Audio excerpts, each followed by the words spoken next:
নমস্কার বন্ধুরা, আমার একটি নতুন ব্লগে আপনাদের সবাইকে স্বাগত। আমরা তো কালিম্পংয়ে চলে এসেছি আবার।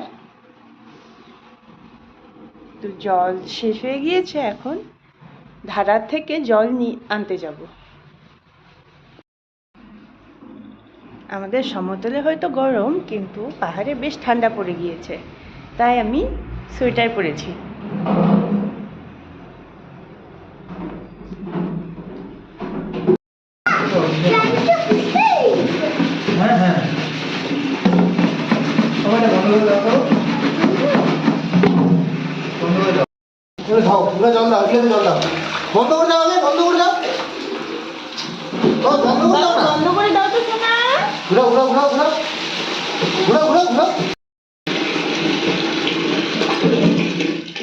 বাস হয়ে গিয়েছে।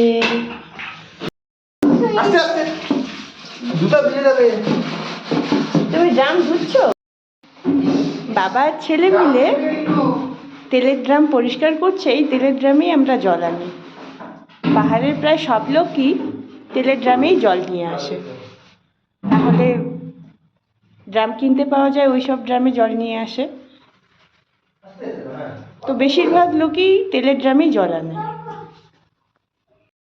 তুমি হাত ধুলেছো না? এই যে নাও ড্রাম। এই ড্রাম পরিষ্কার পরিষ্কার করে ফেলেছো, গুড বয়।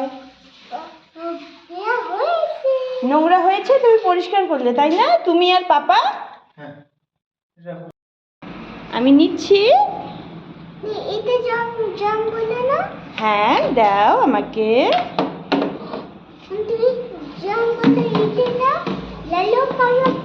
ইয়েলো কালারটাও নিব। হ্যাঁ, থ্যাংক ইউ। চলো এখন আমরা জল আনতে যাই। এখানে জল কিনে খাওয়া খুব ব্যয়বহুল। প্রতি 20 লিটার জলের দাম 100 টাকা প্রায়। তো আমাদের কাছে এটা খুবই ব্যয়বহুল, তো আমরা ধারা থেকে জল এনে খাই। জল আনার জন্য আমরা ঘর থেকে বেরিয়ে পড়লাম। বাইরেটা খুব অন্ধকার করেছে, পাপাকে নিয়ে হাঁটতে একটু ভয়ও লাগছে, কিন্তু এই যে দেখুন, আমরা ধারায় চলে এসেছি।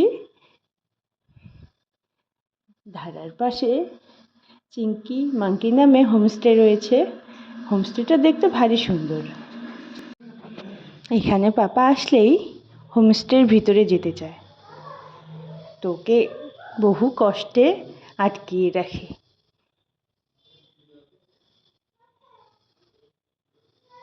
দেখুন, একজন জল নিয়ে গেল, আর জয়ের বাবা জল ভরছে ড্রামে।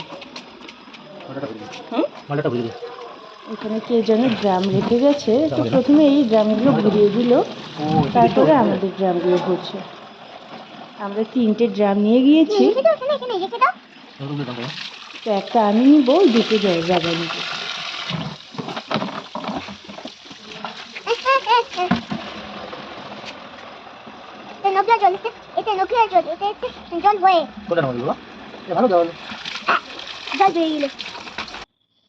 আমাদের জল ভরা হয়ে গিয়েছে। আমি সবুজ ড্রামটা নিলাম। পাপার সঙ্গে কথা বলতে বলতে ঘরে যাচ্ছি। যে দেখুন, এসেই প্রথমে জল গরম করতে বসিয়ে দিয়েছি। আর আজ একটু ভাবছি চিড়ে ফ্রাই করে নিব। আজকে ডিনারে চিড়ে ফ্রাই হবে আমাদের। আমার ভিডিও ভালো লাগলে অবশ্যই ফলো করবেন। নমস্কার।